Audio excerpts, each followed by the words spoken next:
Olá, pessoal, muito boa noite a todos. Então, estamos dando início aqui a mais uma aula de psicologia e processos de motivação e liderança. A gente fala em motivação, liderança, né? A pessoa está motivada.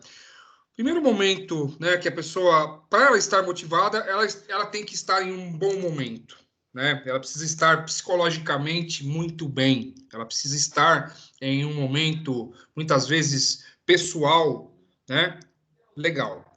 Então, o fato muitas vezes da pessoa estar desmotivada, não estar apresentando na empresa, por exemplo, um desempenho satisfatório, pode ser por N motivos, tá? Então, a pessoa pode estar desmotivada, ela pode estar com um problema que a gente não sabe, tá? Ela pode estar aí, muitas vezes, até numa situação de depressão, né? O que a gente chamava antigamente de melancolia, e a depressão é uma doença que mata, é uma doença que realmente ela é grave se não cuidada, se não tratada, né?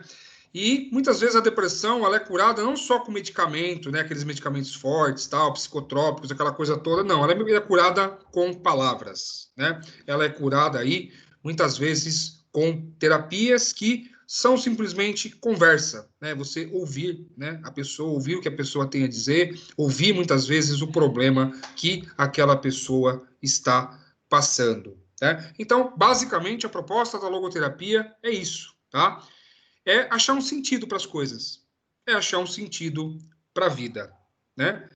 Aí eu pergunto para você, e aí, você tem um sentido para a sua vida, né? Então, essa é a pergunta que a gente inicia essa aula para a gente poder falar de logoterapia, né? Logoterapia é a busca pelo sentido da vida.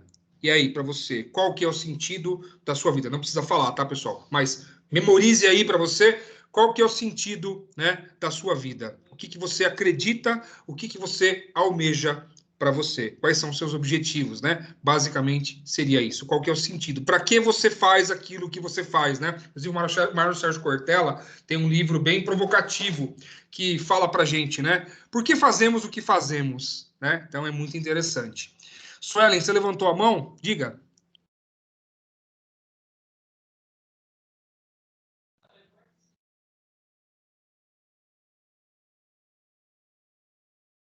Suelen, você queria falar alguma coisa? Ah, tá, foi sem querer. Tá bom. Vamos lá então, gente. Eu vou fechar aqui então a câmera e passar os slides aqui para vocês, tá? Vamos lá.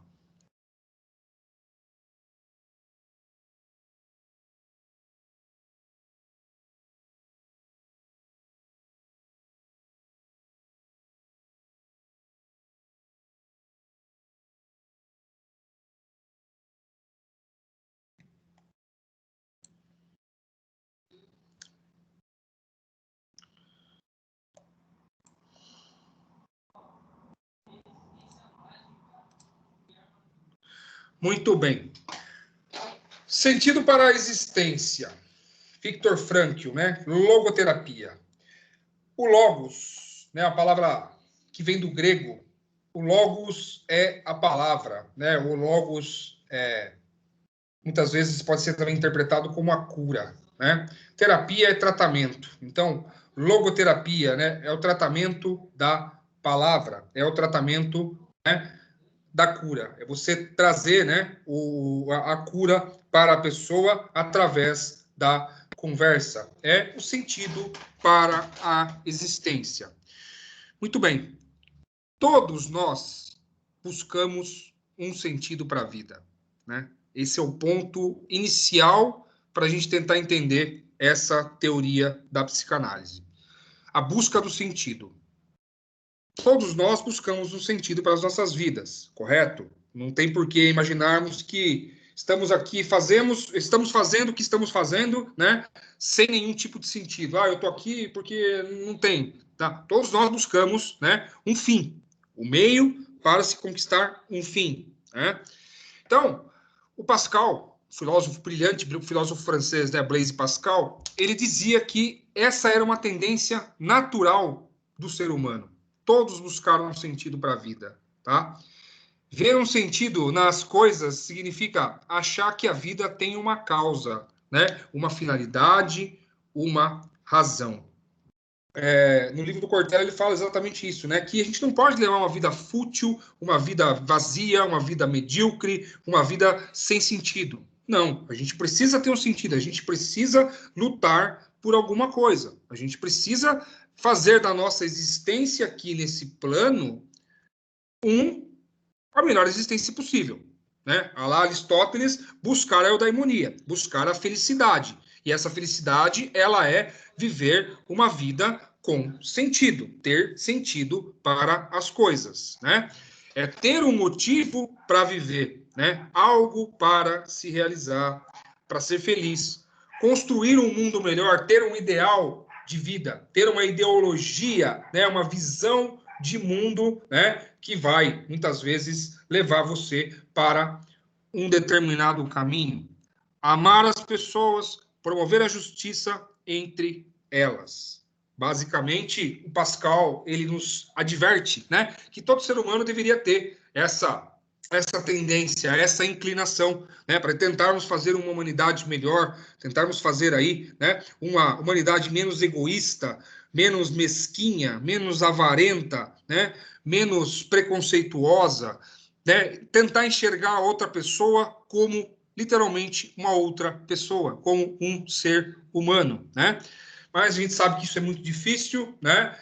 As pessoas, infelizmente, elas são movidas por outras paixões, né? Por sentimentos que são inerentes aí ao ser humano e que, infelizmente, né, são fruto aí de toda essa desigualdade sem precedentes que a gente vive, né? Mas todos nós, independente, tá, do que nós temos por pressuposto na nossa vida, temos um motivo para viver, né?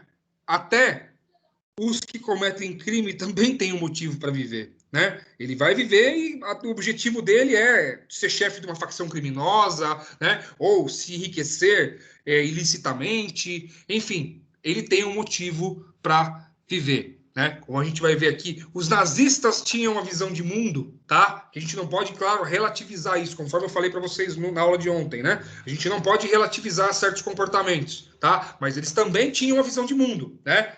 Para eles, a concepção deles era construir um mundo melhor sem os judeus e sem os comunistas, somente com a hegemonia de uma raça ariana. Essa era a ideologia deles, tá? Ideologia essa ressaltando que vem lá desde Martinho Lutero, tá? Martinho Lutero, que foi o precursor da Reforma Protestante, também era antissemita.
Professor, não estamos te ouvindo. Alguém me ouve? Sim, tô te ouvindo, Bel. Pessoal, acho que voltou aí, desculpem, caiu a conexão, tá, gente? Desculpa aí, tá?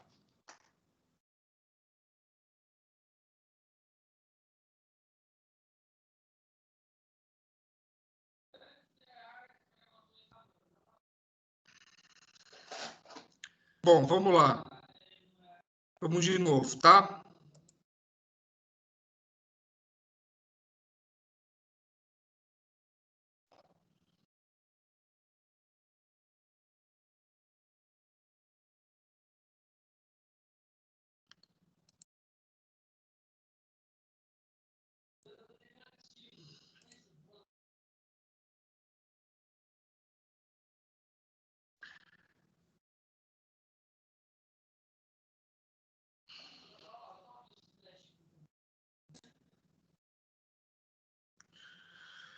Muito bem, gente. Ó, voltamos aqui, então, falamos do Pascal, né? Que todos nós buscamos um sentido da vida. Mas, mesmo assim, né, a pergunta, muitas vezes, são muitas respostas e são contraditórias. Às vezes a gente não consegue ter a resposta, ou uma resposta adequada para a circunstância. Para uns, falam que Deus dá o sentido à vida, né? Para outros, é o próprio ser humano. Alguns ainda acreditam que a vida simplesmente não tem sentido. E aí entra, né? Aonde vai entrar a logoterapia, né? Para tentar mostrar para essas pessoas que acreditam que a vida não tem sentido, que ela tem sentido sim, tá? Que independente da situação que você se encontra, ela tem um sentido. Então, a maioria das pessoas não consegue viver, né, sem algum tipo de ideal ou sem buscar um sentido para a vida. Imagine vocês conseguem viver por viver, né? Como um animal, estou dizendo assim, um gato, um cachorro, né?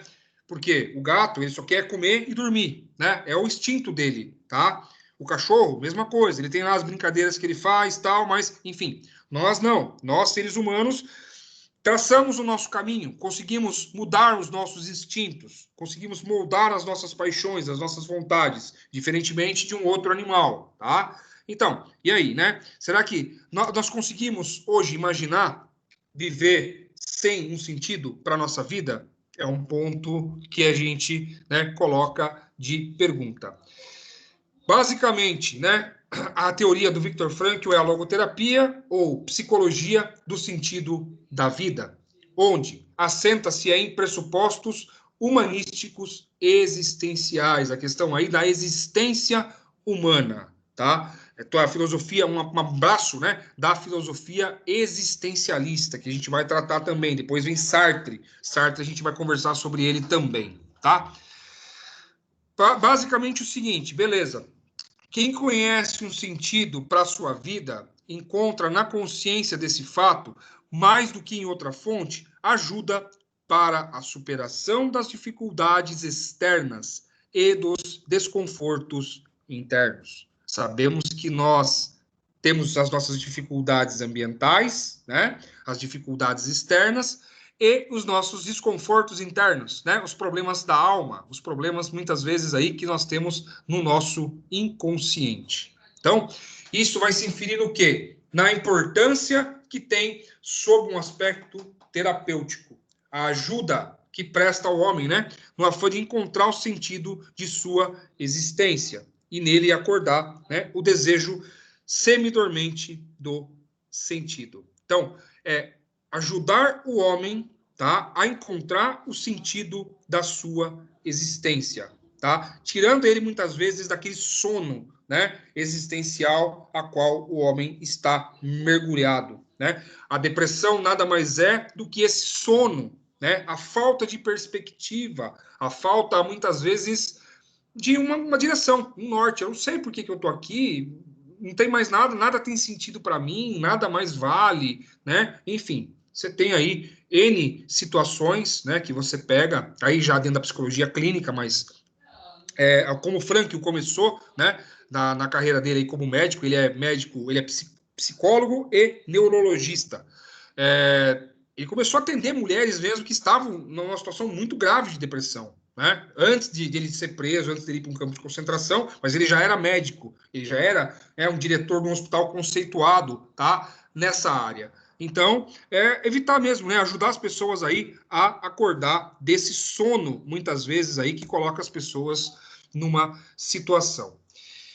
Então, a abordagem ontológica vem de ontologia, tá, pessoal? Ontologia é o estudo do ser, tá? É o estudo do sujeito, né? Ontológico é o sujeito, é o estudo do ser. Então, a abordagem, né, ontológica, né, no caso do ser humano, sujeito, aprofundada por Frankl na logoterapia, tem como compreender homens e mulheres em sua totalidade. Lembra que nós falamos, né? Lá dentro da psicologia organizacional, o homem ele tem os três pressupostos, né? O bio, o psico e o social.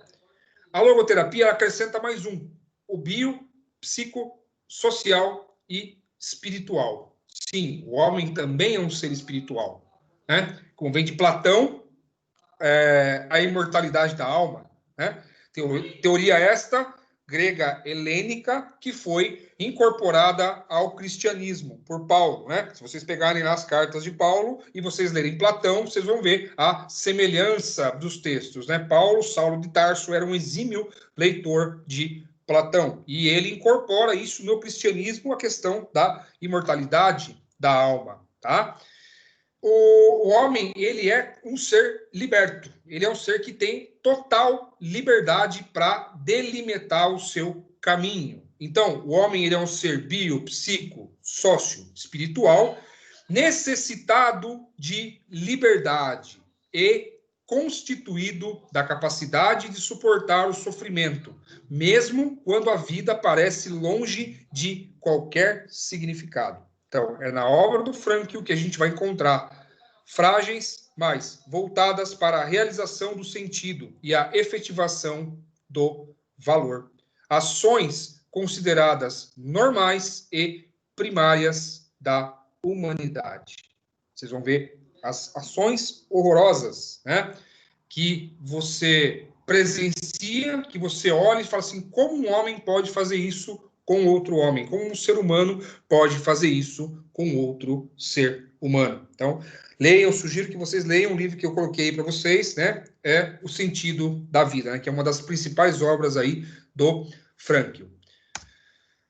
Pilares, né? A logoterapia, ele tem aí alguns pilares, né? Dessa teoria aí da psicanálise.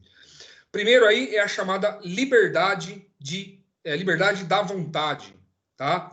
Então, nós temos total liberdade para decidir, sem sermos determinados por condições. Ou seja, a gente tem a liberdade para tomar atitude em relação ao que acontece dentro de nós, bem como externamente. Então, nós somos dotados de inteligência suficiente para tomar as decisões da nossa vida. Nós temos a liberdade da vontade. Aquela coisa, pressuposto básico da ética, né? Nem tudo que eu quero, eu posso. Nem tudo que eu posso, eu quero. Tudo me é lícito, mas nem tudo me convém, né? Voltando a falar aí de Paulo, né? Muito bem. E aí? Quais são, né, as atitudes? Quais são, muitas vezes, né, as minhas decisões que eu vou tomar em detrimento a outras? O homem, ele é livre para escolher aquilo que ele vai tomar. Então, a liberdade ganha o sentido de espaço para conduzir a nossa vida de acordo com as possibilidades dadas, né? Um exemplo que ele fala, a questão da liberdade, é lá no campo de concentração, as pessoas tinham liberdade para encher a cerca ali e tirar a sua própria vida, né? Tinham a liberdade de se suicidar. Mas e aí? Qual que é a decisão que você vai tomar? Você vai suportar o seu sofrimento, suportar as condições adversas, né, que você tem ali num campo de concentração, principalmente em Auschwitz, que era um campo de extermínio, né? Ou você vai acabar com tudo? Então, você tem dentro dessa lógica a capacidade de tomar atitudes em relação ao que acontece dentro e fora de nós, certo? Nós temos o controle total daquilo que está dentro e o controle total daquilo que está fora, tá? Nós tomamos a decisão de acordo com as condições. Segundo, é o sentido da vida, que aí é o objeto fim aí, né? Um pilar principal, podemos dizer assim, da logoterapia. Ele é um objeto palpável e distante de qualquer ilusão de cada pessoa. Então, os humanos são conduzidos a darem o melhor de si ao mundo, notando sentido em cada situação. Então, vai se ressaltar aí cada potencial, tá, em relação ao sentido, ao fim, né? É notado aí que se manifesta de acordo com a pessoa e ao momento. Então, isso vai de acordo com cada pessoa, dando flexibilidade para entender e moldar as suas vidas de modo mais relevante.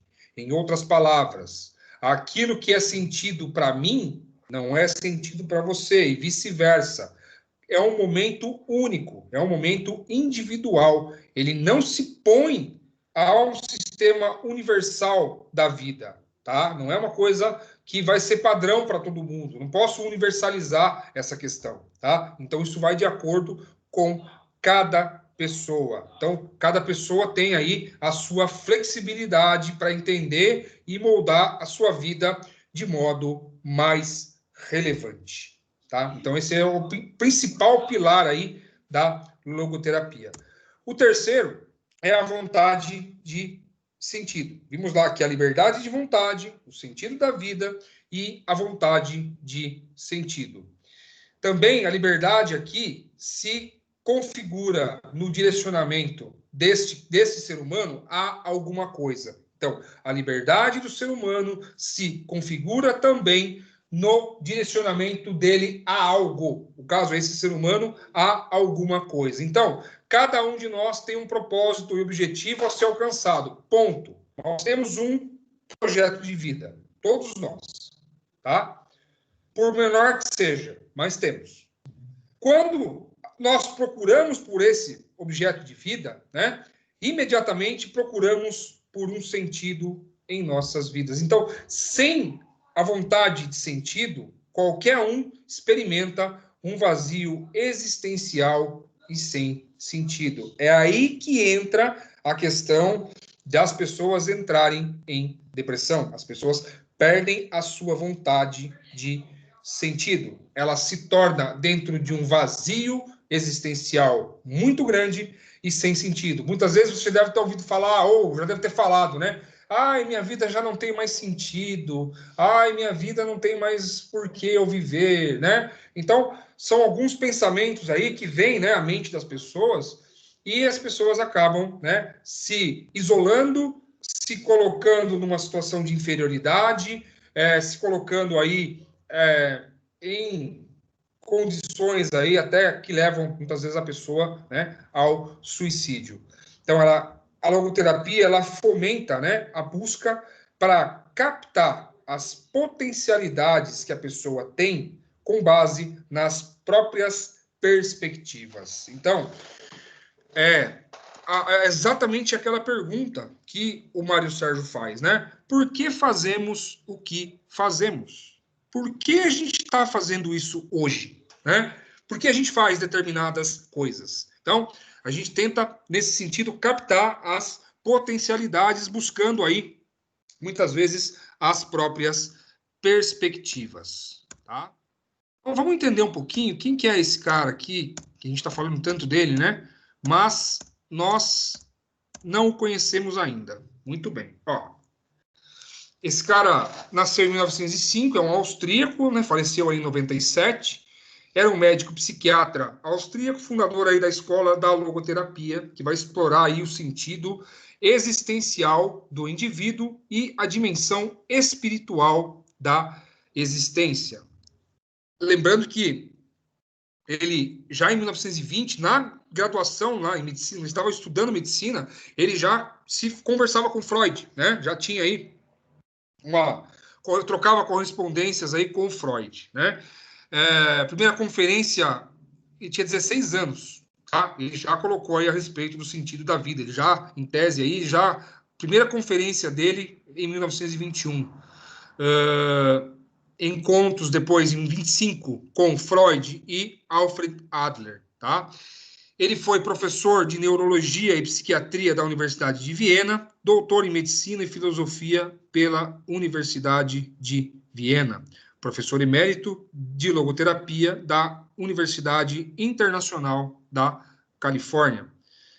Aí, como nós estamos vendo aqui, a logoterapia das escolas vienenses de psicoterapia, tá? Ela é a terceira. Então, você tem o Freud, você tem o Adler e depois você tem a logoterapia. De 33 a 36, Frankl foi diretor do pavilhão das mulheres suicidas do Hospital Psiquiátrico de Viena.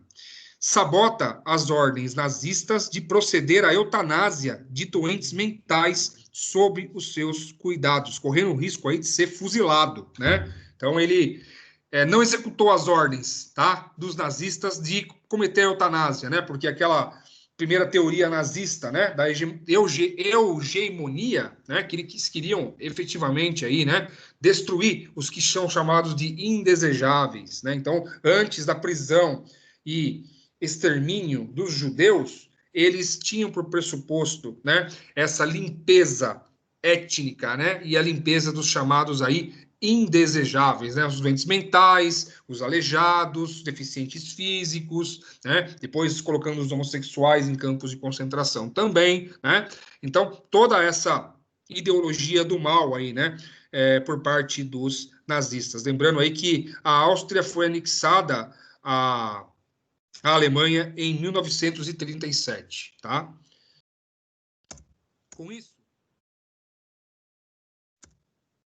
ele foi, né? Aqui vocês provavelmente conhecem, né? Aqui é o campo de extermínio de Auschwitz. Esses trilhos aqui levaram milhares e milhares de pessoas para a morte, tá? Tantos ramais que iam e voltavam aqui de Auschwitz, né? Se existia o pedaço do inferno, vocês estão vendo ele agora nessa foto, tá? Em 1942, simplesmente por ser judeu, né? Lembrando que o Viktor Frankl era um brilhante médico, já era um diretor do hospital, né? Vocês viram aí, ele e sua esposa grávida e a sua família, por serem judeus, são deportados aí para diferentes campos de concentração. Auschwitz, Dachau, Bergen-Belsen, na Segunda Guerra Mundial. Então, essa experiência desumanizadora será marcante em sua obra terapêutica em seus escritos, tendo sido capaz de manter a liberdade de espírito. Então, ele colocou em prática mesmo, tá? Nessa situação terrível, né? Tudo que ele aprendeu, tudo que ele ajudou muitas pessoas, tudo que ele exerceu como médico, né? Veja, isso aqui, gente, foi se vocês tentarem, assim, parar para tentar entender, né? O que foi esses horrores, o que foi o horror, principalmente desse lugar aqui, que aqui foi o campo onde morreu mais gente, né? Auschwitz foi verdadeira fábrica de mortes, tá? Sugiro a vocês que vocês leiam os livros do Primo Levi, tá? Primo Levi é um italiano que sobreviveu também aí aos campos de concentração, sobreviveu a Auschwitz, tá? Você tem vários livros do Primo Levi aí, você tem, né, Assim Foi Auschwitz, esse eu tenho aqui em casa, Existe um Homem, tá? São os livros mais famosos aí do Primo Levi, onde ele narra, né, as experiências horrorosas que ele teve aí no campo de concentração de Auschwitz, que é o campo de extermínio. Tá? Lembrando que esse campo aqui era um complexo, tá, gente? Não é só essa fachada que vocês estão vendo aqui, não. Era um complexo que tinha mais de 21 campos por trás, né? Separados aí de campos femininos e masculinos, enfim, né? Era uma verdadeira fábrica dos horrores mesmo, tá? Então, essas pessoas que acreditam em inferno, o inferno foi esse lugar aqui, tá? E o Viktor Frankl conseguiu sobreviver, né, a tudo isso aqui. Vocês, né, têm uma noção aí de mais ou menos o que foi, né? Toda essa barbaridade, né? Lembrando que é assim, pessoal, não tenho nenhum tipo de ataque a fé nenhuma, tá? Mas estamos falando da Alemanha. A Alemanha fez isso aqui, ó, tá? A Alemanha foi o berço da reforma protestante, tá? Então nós tivemos inúmeros cristãos protestantes, né?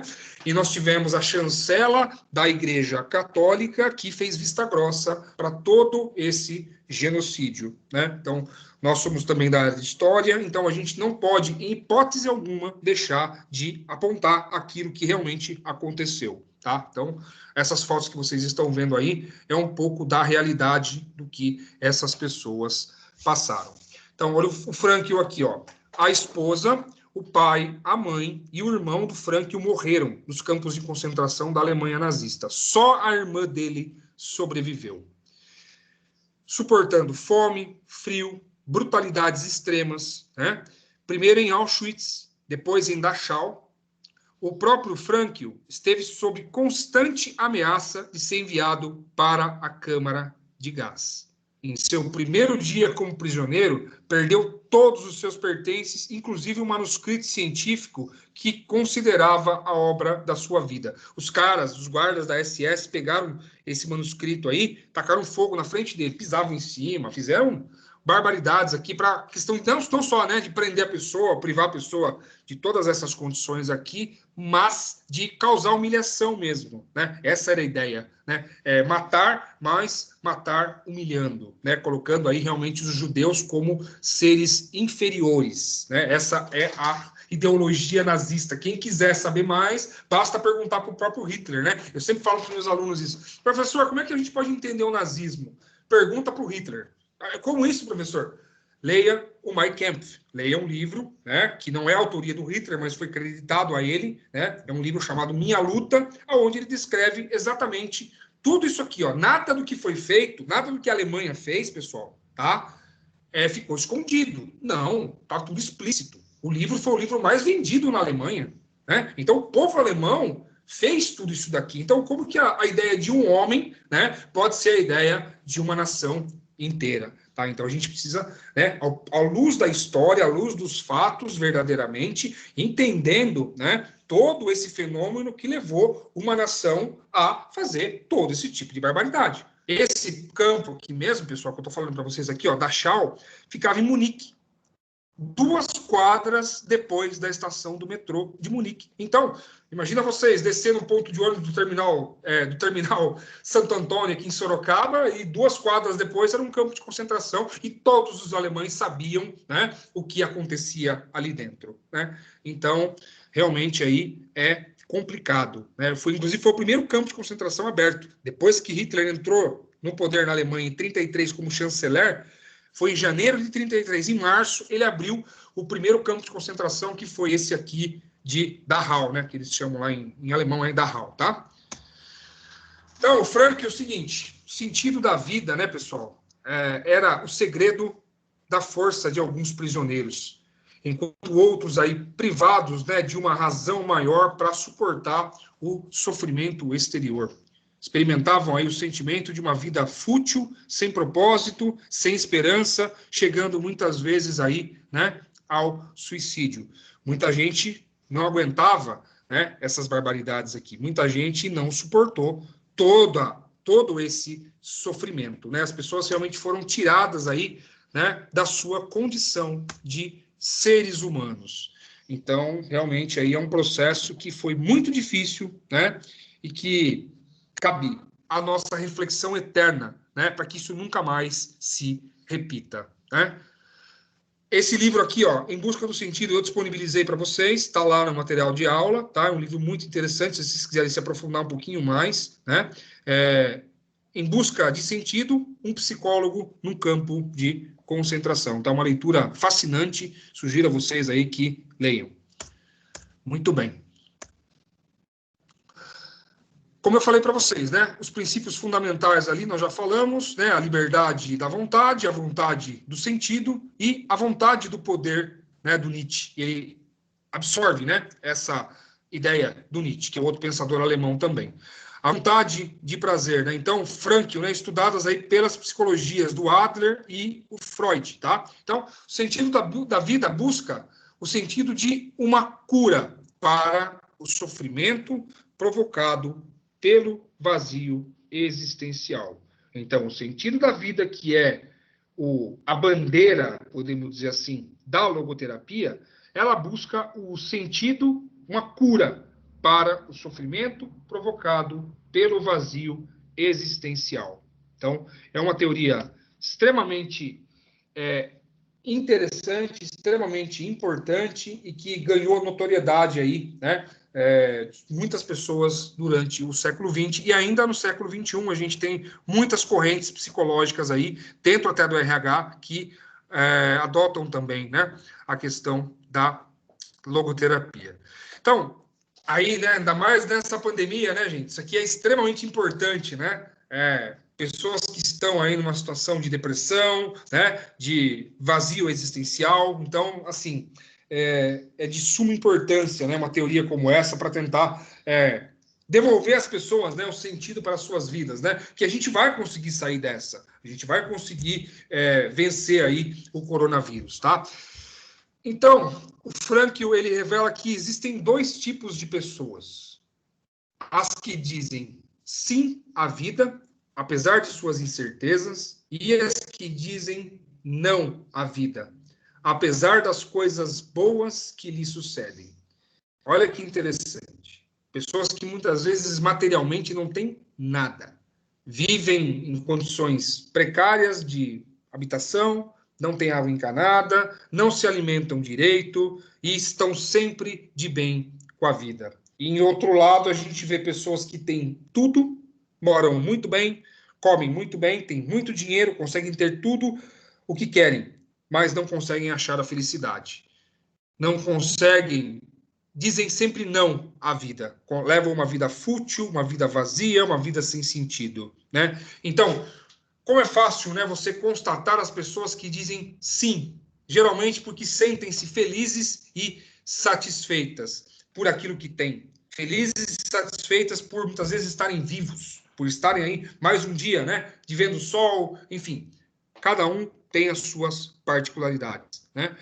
Porém, as pessoas que dizem não, quase sempre aí se sentem, né, alienadas, se sentem vazias, se sentem frustradas, né? A pessoa não consegue, né, muitas vezes estabelecer relacionamentos, ela tem dificuldade, né, de relacionamentos interpessoais, enfim, né? Ela se sente nessa condição de vazio, ela se sente nessa condição, né, onde ela se frustra, muitas vezes, né, em relacionamentos, pode ser relacionamentos amorosos, pode ser relacionamentos, né, interpessoais na empresa, na escola, né? A pessoa muitas vezes ela sofre o que a gente chama de bullying, né? Antigamente a gente sempre sofreu bullying, né, gente? A gente precisa só entender um pouquinho, né? Que também acho que é um pouco de exagero nesse tipo de coisa. A gente precisa entender o que é o bullying, efetivamente, né? Que humilha, que desqualifica a pessoa, né? Que coloca a pessoa numa condição de inferioridade, tá? Do que uma brincadeira, porque hoje tudo é bullying, né? A gente precisa tomar muito cuidado, né, com esse tipo de coisa, né? Nós vivemos também hoje numa sociedade diferente daquela sociedade que nós vivemos lá atrás, né? Quem é da geração dos anos 80 aí vai entender o que eu estou falando, tá? Então, essas pessoas negativas podem mudar a sua atitude. Quantas pessoas negativas, né, que a gente não tem perto de nós, muitas vezes, né? Ó vida, ó céus, aquela hiena daquele desenho, né? Então, tomar consciência de que a vida tem sentido, sim, em quaisquer circunstâncias. E que todos são dotados aí de capacidade de encontrar esse sentido em suas vidas, né? As pessoas, todas elas, têm essa capacidade de encontrar esse sentido em suas vidas. Com isso, o sentido da vida, né, pode ser encontrado naquilo que fazemos, seja nas nossas atividades profissionais, nas nossas experiências de vida, nas atitudes que tomamos perante as circunstâncias da vida, principalmente as mais difíceis, as mais dolorosas, né? Pois, na verdade, o problema não é o que acontece, mas como respondemos ao que acontece. Aí que vai entrar a nossa área. Os estímulos são as diferentes formas como as pessoas vão absorver determinadas situações. Quais as atitudes que essa pessoa vai ter frente a uma meta agressiva, frente a um resultado difícil, frente a um cenário negativo, muitas vezes, na empresa? Como que a nossa equipe ela vai tratar desse problema? Então, isso está diretamente atrelado às decisões, por mais difíceis que essas decisões sejam, né? Não é o que acontece, mas como respondemos ao que acontece. O Sartre, que é outro filósofo existencialista, ele diz, né, não é o que a vida faz de nós, mas o que nós fazemos com que a vida faça de nós, né? É o que nós fazemos da vida. Não são as circunstâncias externas que vão ditar as regras, e sim o que nós fazemos diante das circunstâncias, tá? Independente da situação. Você quer coisa pior do que você ficar preso num campo de concentração, né? Acho que não tem coisa pior que isso. né? Se sendo aí torturado pelo frio, pela fome, pelas humilhações, pela brutalidade sem precedentes, aquilo que há de pior no ser humano, né? Aqueles caras da SS eram que eram de pior, vocês possam imaginar assim, são os piores seres humanos que vocês possam estar imaginando, né? São esses caras. Então, cada humano, tá? Não apenas existe, tá? Mas pode exercer poderosa influência sobre a sua existência. Então, em outras palavras, você exerce a influência sobre você mesmo. Você é responsável não só pela sua existência, mas por aquilo que você faz com a sua existência. Então, todos podem decidir com liberdade e responsabilidade. Então, não é apenas que espécie de indivíduo é, mas o que podem vir a ser. Não é apenas a espécie de indivíduo que é, mas o que pode vir a ser. O que eu vou ser, o que as minhas decisões vão levar com que eu seja. Tá? O que pode a vida fazer por mim? O que posso eu realizar, né, para ser plenamente útil à humanidade? Vou inventar a vacina para o coronavírus, por exemplo, né? Eu vou inventar, sei lá, uma fórmula mágica que vai resolver os problemas da humanidade, né? Descobrindo efetivamente o verdadeiro propósito da vida, a gente pode ser feliz, né? Hoje e sempre. Então, ele nos orienta, né? Sempre nos perguntando, sempre nos provocando, né? O que eu posso melhorar? O que eu posso realizar para ser plenamente útil à humanidade? Aí, fazendo, né, um recorte, trazendo aqui para a nossa realidade, para a humanidade, mas o que eu posso, como eu posso ser útil para a minha comunidade onde eu moro, para o meu bairro, né, para a minha rua, para a minha empresa, para o meu núcleo familiar? Como que eu posso ser útil, né? Aonde eu posso ser útil nesse sentido, tá? Então, descobrindo o verdadeiro propósito, né, da vida. Como que a gente pode ser feliz encontrando esse propósito? Então, ele afirmou que o seguinte: o homem, por força de sua dimensão espiritual, pode encontrar sentido em cada situação da vida e dar-lhe uma resposta, né, adequada. Então, em cada situação que você se encontra, você pode dar uma resposta adequada, positiva ou negativa. O ser humano não é uma coisa entre outras. Então, são coisas que se determinam mutuamente. Então, mas o ser humano se determina a si mesmo. Então, conhecemos o ser humano como ele é de fato. Mas é aquele ser que inventou as câmaras de gás, né, gente? Os caras produziram uma máquina de extermínio. Olha a barbaridade, né? Porque os fuzilamentos estavam deixando os homens neuróticos, né? Os soldados alemães encarregados do fuzilamento em massa de pessoas, começou o extermínio com fuzilamento. E aí isso estava perturbando, né, psicologicamente os assassinos. E aí eles tentaram, né, começaram aí a construir essas câmaras de gás para um extermínio realmente em massa, né, de pessoas, começando aí com os prisioneiros de guerra russos, né, que foram capturados aí durante a Operação Barbarossa. Depois começou o extermínio dos judeus. Ao mesmo tempo que o homem inventa a câmara de gás, ele também é aquele ser que entrou naquelas câmaras de gás de cabeça erguida, tendo nos lábios, né, o Pai Nosso ou o Shema Israel. Então, independente, né, da pessoa que estava indo para a morte, tanto, né, os que mataram quanto os que morreram, eles muitas vezes aí entraram, né, de cabeça erguida até o final aí de suas vidas. Então, gente, é uma coisa muito profunda, muito, né, provocativa, tá? Nesse sentido, porque muitas vezes a gente reclama, né, de muita coisa que está acontecendo na nossa vida, tal, pô, a gente fica naquela situação, né? Tem outra também sugestão aí de leitura para vocês, que é a presença ignorada de Deus. Então, às vezes a gente acha que Deus não existe, que Deus não está presente, né? Aquela coisa toda. Então, o ser humano, né, totalmente ao contrário da concepção psicanalítica, não é um ser impulsionado, né, no sentido analítico existencial. Então, constitui aí um ser responsável, portanto, um ser existencial, né? Então, um trecho extraído aí desse livro que ele escreveu em 49, tá? Logo 4 anos depois aí dele ter sido libertado, né, do campo de concentração, tá, gente?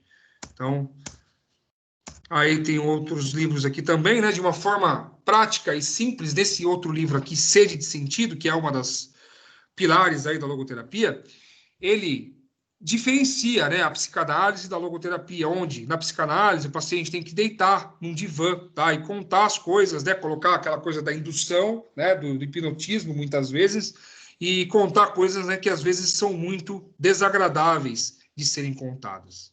Já na logoterapia, o paciente pode ficar sentado normalmente, tá, mas ele tem que ouvir coisas, né, que às vezes não são, às vezes são muito desagradáveis aí de serem ouvidas, né?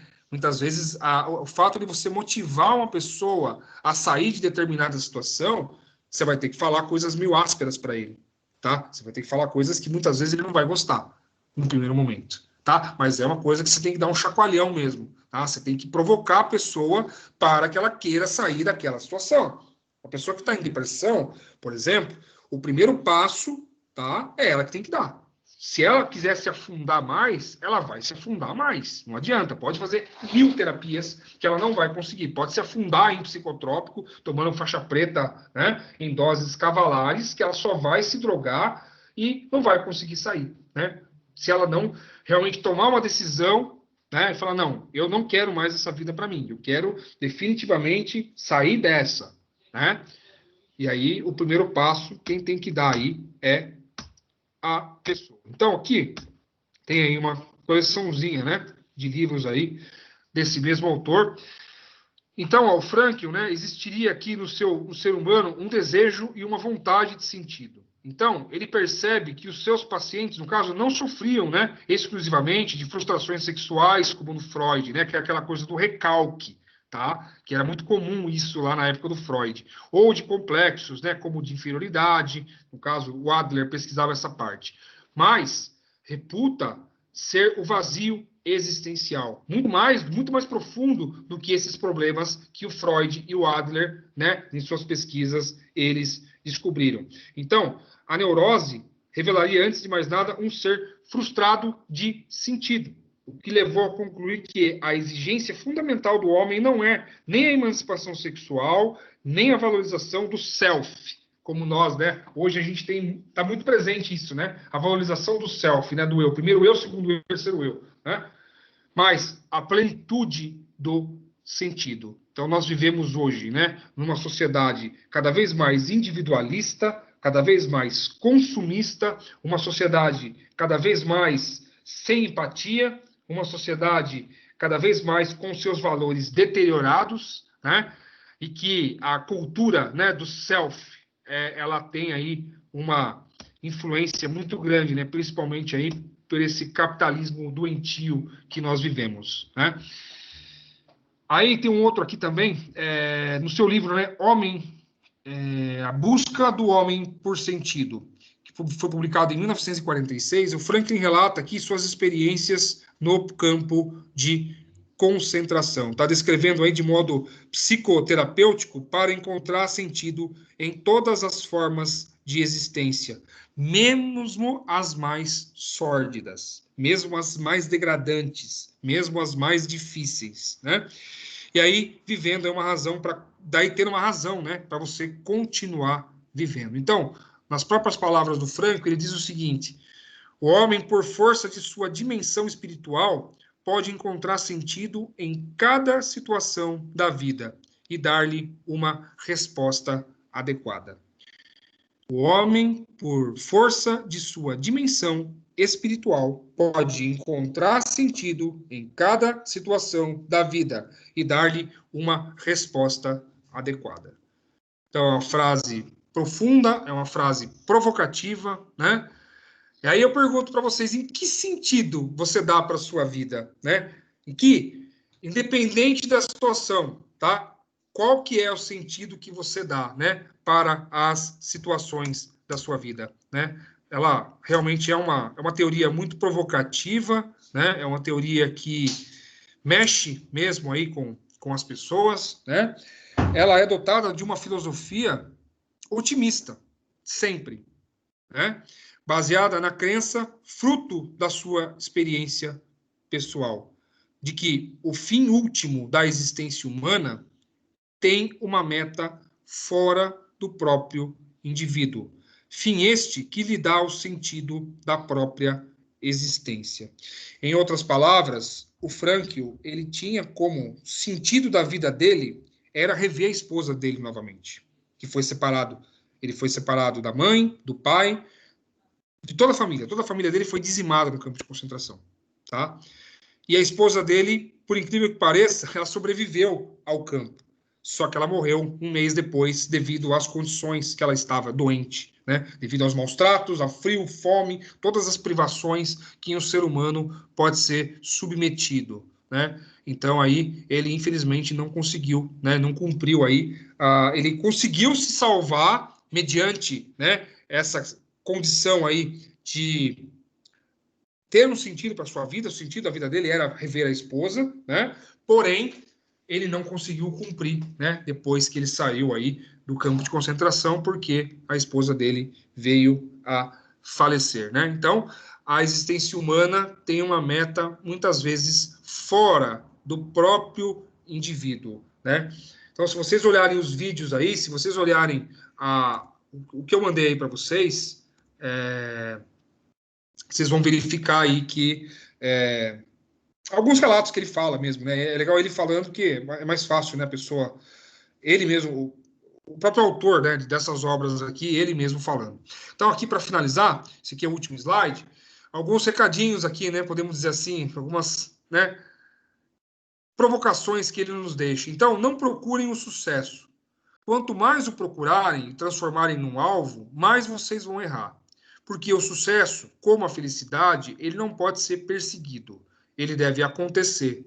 Ele só tem lugar como efeito colateral de uma dedicação a uma causa maior do que a pessoa, como um subproduto da rendição pessoal a outro ser. Então, nós que vivemos num campo de concentração, podemos lembrar de homens que andavam pelos alojamentos confortando a outros, né? Dando o seu último pedaço de pão. Eles devem ter sido poucos em número, mas ofereceram prova suficiente de que tudo pode ser tirado do homem, menos uma coisa: a última das liberdades humanas. Escolher a sua atitude em qualquer circunstância. Escolher o próprio caminho. Então, podem tirar tudo de você, né? Mas não vão tirar você a escolha, né?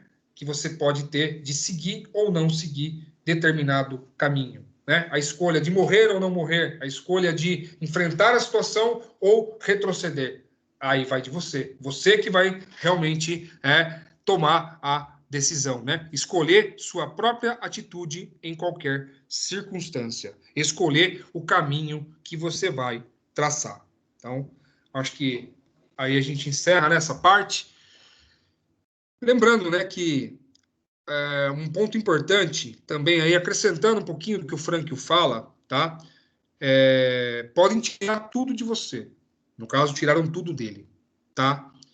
Mas nunca podem te tirar o conhecimento.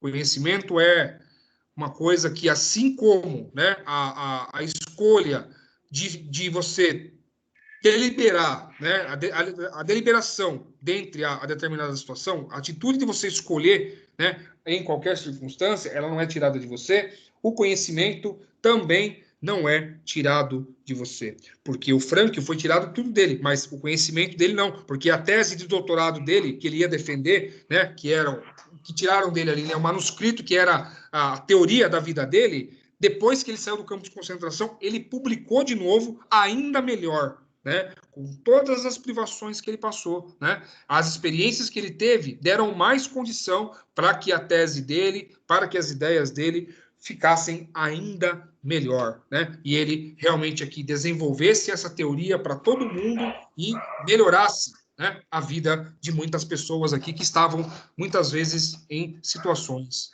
desesperadoras, em situações adversas. Certo? Vamos abrir aqui agora para perguntas. Isso é um tema muito interessante. Também mandei para vocês aí um artigo falando, né, da logoterapia do RH, a logoterapia utilizada aí como instrumento para o RH. Vamos abrir para perguntas aqui. Deixa eu ver se tem alguma coisa no chat.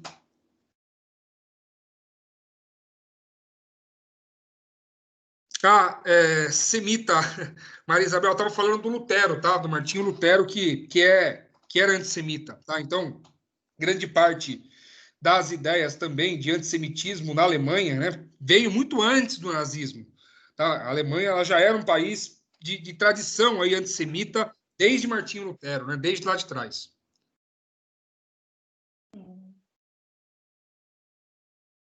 Tô sentindo, então.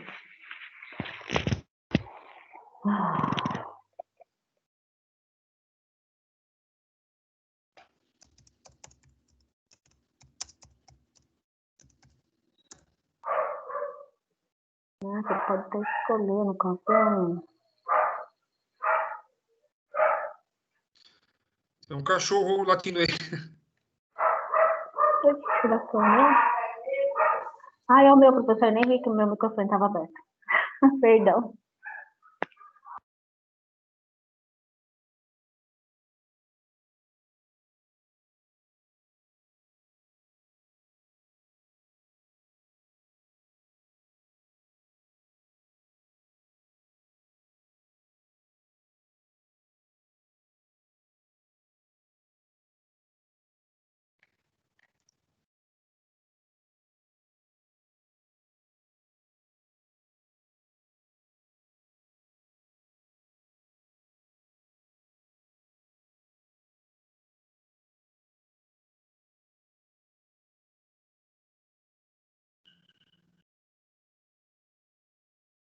Tá aqui o trecho da pessoal, só para entender aí, vocês entenderem um pouquinho, tá? Trecho publicado do livro de Martinho Lutero sobre os judeus e suas mentiras. Para vocês entenderem um pouquinho aqui, que eu falei para vocês do antissemitismo de Lutero. Tá aí o trecho, para vocês lerem. Veja que as ideias de Hitler não são diferentes das ideias de Lutero. Então, inclusive, o Hitler fala no Mein Kampf, né? Ele defende no Mein Kampf aí que os 3 caras mais importantes que a Alemanha teve, tá? Foi o Frederico o Grande, né? O Martinho Lutero e o Richard Wagner, né? Que era um compositor aí que era muito amigo do Hitler, né? Que o Hitler ouvia muito. Aí quem assistiu o filme Operação Valquíria vai entender, né, isso aí, que é aquela música famosa, né, Die Valkyrie, né, que ele coloca ali no filme, que é a trilha sonora do filme. Frederico o Grande foi Frederico II, né, que foi aí o governante da Prússia, tá, que governou aí de 1740 até 1786, e aí durou 46 anos aí, foi um grande, né, conquistador militar aí na Alemanha, né, que foi reorganizador, podemos dizer assim, das Forças Armadas alemãs aí naquele período.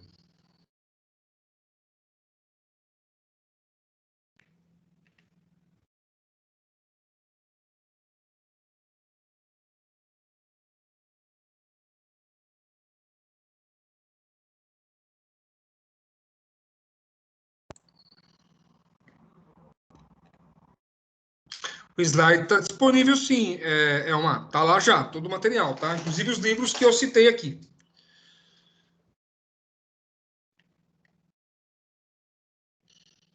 Ô, pessoal, vamos lá, não tem nenhuma pergunta? Tudo que nós falamos aqui, ô louco, tem bastante assunto. Isso aqui é um negócio que dá um debate aqui para a gente ficar aqui até umas 2 da manhã conversando. Tem bastante assunto aqui.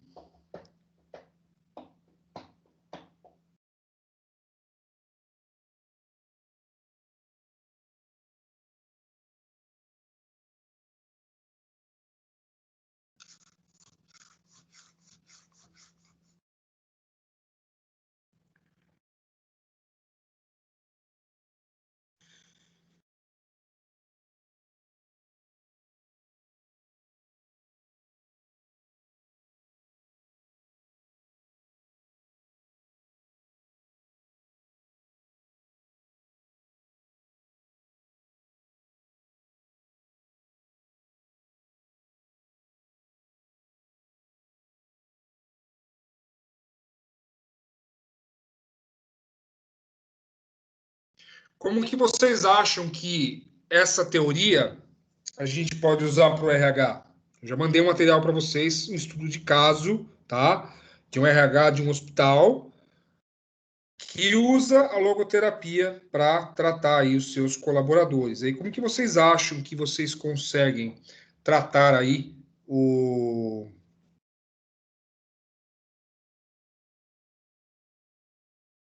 Como que vocês acham que no RH vocês podem usar essa teoria da logoterapia?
Pessoal, psicologia tem que ler bastante, né?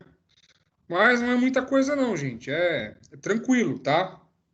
A gente tentou aí mastigar o máximo possível aí para ficar mais fácil para vocês, tá?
Suelen está dizendo aqui que eu acho que como RH a gente pode deixar mais claro para as pessoas um objetivo, um sentido e trabalhar a motivação. Sim, muitas vezes tem uma conversa, né, com a pessoa no sentido de falar, fulano, vem aí, vamos lá. Não é uma pesquisa, tá, de carreira, onde você quer estar daqui a 5 anos, não é nada disso, tá? Mas quais são, em média, que são aí, né, os seus objetivos, os seus planos, né? O que que você almeja para você? O que que de fato é o sentido da vida para você, né? Por que que você gostaria de trabalhar aqui na empresa? Por que você gostaria de fazer parte do nosso time? Né? O que você... fazendo uma avaliação, né? O cara já está lá como funcionário, mas fazendo uma avaliação, o que você gostaria de fazer trabalhando aqui? Onde você gostaria de estar, né? Trabalhando aqui? O que você almeja para a sua carreira profissional fazendo parte do nosso time? Né? Qual que é o sentido, né, da sua vida? O sentido de você escolher a nossa empresa para trabalhar, né? Então, assim, são alguns pontos que são de observação, são alguns pontos que necessita, né, a gente estar observando e levando, né, para nossa convivência, para nossa área de trabalho aí, que é o RH, né? Então a gente tem bastante, posso falar assim para vocês de uma forma mais fácil, bastante um caminho, né, efetivamente aqui, né? Falando da questão do existencialismo mesmo da pessoa, dentro do prognóstico, né, das metas, dos objetivos que ele tem na vida dele, né? Porque não é só trabalhar para ganhar dinheiro, né? Não, trabalhar porque eu tenho um propósito de vida, né? A existência humana, ela é caracterizada por uma estrutura racional, né? Tem que ter uma racionalidade naquilo que eu estou fazendo, né? Então, o que é o fim para você, muitas vezes, né? Então, são alguns pontos, né, que a gente pode estar observando e colocando aí, né, dentro de uma abordagem realmente motivacional, né? A logoterapia, né, ela pode ajudar aí a se perguntar, né? Por que você faz esse trabalho? Por que você trabalha? Por que a gente faz, né, efetivamente isso aqui, né? Por que o sentido do trabalho se realiza nessa questão, né? Oportunidade para dar algo para você mesmo, para sua família. Quais são os seus valores, né? Nesse sentido, oportunidade de se relacionar com a sociedade. Você trabalha aqui por valores pessoais ou por valores profissionais somente, né? E aí? Então, algumas coisas, né, que você pode aí estar explorando do funcionário, né, conversando com ele mesmo, juntando, né? É legal porque a logoterapia proporciona, né? É uma coisa assim totalmente sem compromisso, né, gente? Não é uma coisa forçada, tá? Nada disso. É uma coisa que é legal. A gente pode, se estivesse na classe, a gente poderia fazer realmente aí uma dinâmica bem interessante nesse sentido, né? Conversar mesmo, bater papo, colocar, né, para as pessoas, pô, e aí? Qual que é o sentido da sua vida, né? Nada que a gente não possa fazer isso aqui no Teams também. Mas qual que é o sentido da sua vida? Por que que você hoje está aqui fazendo esse curso, por exemplo, né? Por que que você desenvolve? Por que que você escolheu, né, esse curso? Se você já tem uma formação ou não, você já trabalha, não trabalha, por que que você está aqui hoje, né? Então, é um ponto de partida, né, para a gente poder, muitas vezes, aí estabelecer uma conversa, né? Lembrando que o homem ou a mulher é o único ser, né, que é a sua existência. O homem, ele existe. O homem, ele é a sua existência, né? Então, os conceitos que destacam aí, né, da logoterapia. É uma existência que é uma relação entre o homem e o mundo, né, no qual aí ele se insere e ele de suma importância para o entendimento aí do pensamento, né, do Frankl. Então, é bem legal essa teoria, é uma teoria muito rica que vai bater aí de acordo, né, muitas vezes com as necessidades, tá, das pessoas, e muita gente está numa situação difícil e tal, e às vezes uma simples conversa, né, um simples ouvir da pessoa pode levantá-la, pode colocá-la de pé novamente, né? Então, as palavras, elas têm muito poder, tanto um poder construtivo quanto um poder destrutivo, dependendo, né, tudo depende da forma como, né, a palavra ela é falada, né? Então o próprio, né, Jesus falava que o filósofo Jesus de Nazaré, né, que é maravilhoso, é o maior filósofo que a humanidade já pôde produzir, ele dizia que os males não estão naquilo que consumimos, né, daquilo que vem da boca para dentro, que da boca para dentro o corpo vai absorver aquilo que é bom e aquilo que não é bom o corpo vai eliminar, né? Mas aquilo que sai da boca para fora. Esse é o mal. O mal está naquilo que sai da boca para fora e não da boca para dentro. Então, a logoterapia nada mais é do que isso, né? São as palavras mesmo, né? É o logos, verdadeiramente aí essa questão, né? A cura muitas vezes ela vem pela palavra, né? Ela vem pela oportunidade da reflexão no caso nosso, refletir sobre o sentido do seu trabalho, né? Enfrentamento de situações que muitas vezes vão colocar você, né? Em situação de tensão, né? Em situação aí de estresse, de perigo, muitas vezes, né? Que vão muitas vezes até comprometer a sua saúde, dependendo aí, né? Da situação. A gente fizemos o texto que eu mandei para vocês aí, por exemplo, foi um estudo de caso, né, num hospital, ok, usando aí a logoterapia. Imagina vocês, né, os profissionais da saúde que estão aí na linha de frente, por exemplo, do Covid-19. Imagine você sendo um profissional de RH, trabalhando no recursos humanos de um hospital, você também, né, estando exposto aí a essa contaminação, né, porque você está no hospital, você está sujeito, embora você não está ali dentro da UTI e tal, mas você convive com outras pessoas ali dentro, né, e aí você pode correr o risco também, mas como você manter a serenidade, vendo, né, todas essas situações adversas aí, e ainda você manter, muitas vezes, né, a sua autoestima, para no outro dia você voltar, né, àquela rotina maçante, tá? Então, assim, como que você consegue equilibrar essas coisas, né? Então, a logoterapia, ela nos convida a exercitar isso na nossa mente. Como que a gente vai absorver, né, determinadas circunstâncias, determinadas situações que a vida coloca para a gente, né? Então, é um exercício de reflexão diário, é um exercício de reflexão, né, que as empresas cobram muito dos funcionários, aquela tal da palavrinha chamada resiliência, né? A logoterapia te ajuda a ser resiliente. Você quer mais resiliente do que o Franklin aí e os seus companheiros que conseguiram sobreviver a esse inferno? Vocês viram as fotos aí, acho que todo mundo já deve ter assistido algum filme relacionado ao Holocausto. Você tem N documentários aí, né, na internet que falam sobre esse assunto.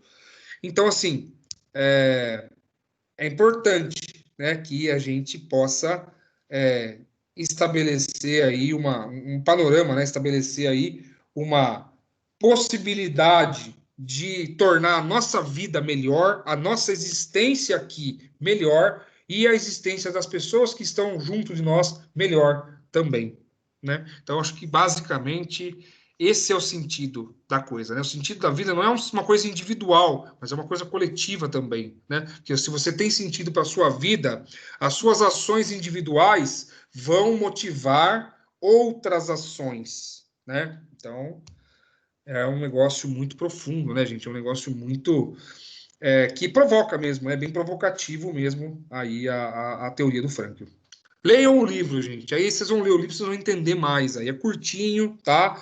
É didático, é bem simples, tá? Dá para ler aí em 2 horas. Aí vocês leem o livro rapidinho, acho que até menos, tá?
Beleza, gente? Sem mais perguntas aí, podemos encerrar, tranquilo?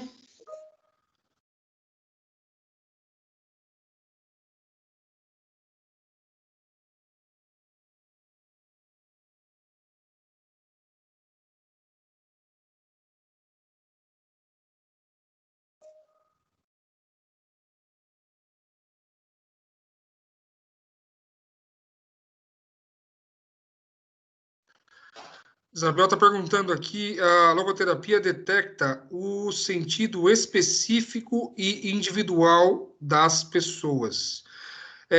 Aquela coisa, Isabel, cada um tem um sentido para a vida, né? Você tem um sentido para a sua, a Ivanilza tem um sentido para dela, a Lavínia para dela, a Suelen para dela, eu para minha. Então, todos nós, de forma individual, temos um sentido específico. Então, nesse panorama, ela é muito individual, porque nós somos responsáveis pelas nossas escolhas. Nós deliberamos aquilo que vamos fazer, né, em detrimento a determinadas situações, né? O Frankl, quem nunca leu nenhum tipo de literatura, então, quem nunca leu nenhum tipo de literatura, tá?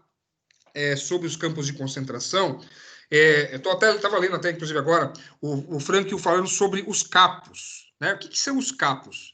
Os capos eram os próprios judeus, né? Eram outros prisioneiros judeus que, em tese, faziam o trabalho sujo, por exemplo, lá nos campos, né? Que sentido da vida você tem em bater no seu semelhante? Em bater numa própria pessoa da sua própria etnia, por exemplo, né? Esses caras faziam muito mais o trabalho mais sujo, né, de maltratar, de humilhar, de destruir cada vez mais os prisioneiros do que propriamente os alemães, do que propriamente os guardas da SS, né? Então, o Primo Levi também ele descreve bastante essa coisa nos livros dele, e o Frankl também, né, descreve aqui no livro dele. Até inclusive o Relato do Prisioneiro número 119 e 104, tá? Então, ele está falando aqui o número de inscrição dele, né, gente? Então, assim, tem uma parte muito interessante que ele fala, né, sobre essa questão aí dos capos, né? Os capos eram esses caras aí. Então, o que dá o sentido da vida, né, de um cara fazer todo esse tipo de barbaridade, né? Não é que a promessa que ele ia ser libertado. Não, o capo, ele ia morrer do mesmo jeito, né? Ele ia prolongar um pouco mais a vida dele, né, no campo. Mas para que ele prolongasse a vida dele no campo, tivesse em tese ali condições um pouco melhores de alimentação, de habitação, ele tinha, né, por pressuposto, maltratar os outros prisioneiros, né? Então, assim, o sentido específico, individual das pessoas, né? É isso que ele quer dizer. É muito individual mesmo, né? Cada um tem um sentido para a sua vida, cada um tem um propósito para a sua vida, né? Então, é um negócio muito individual aí nesse sentido. Ela é uma teoria, né, que coloca você numa situação individual, né? Uma situação aí de individualismo.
Ok. Boa noite a todos, então, hein? Tô encerrando aqui a reunião, tá, pessoal? Boa noite a todos aí, até mais.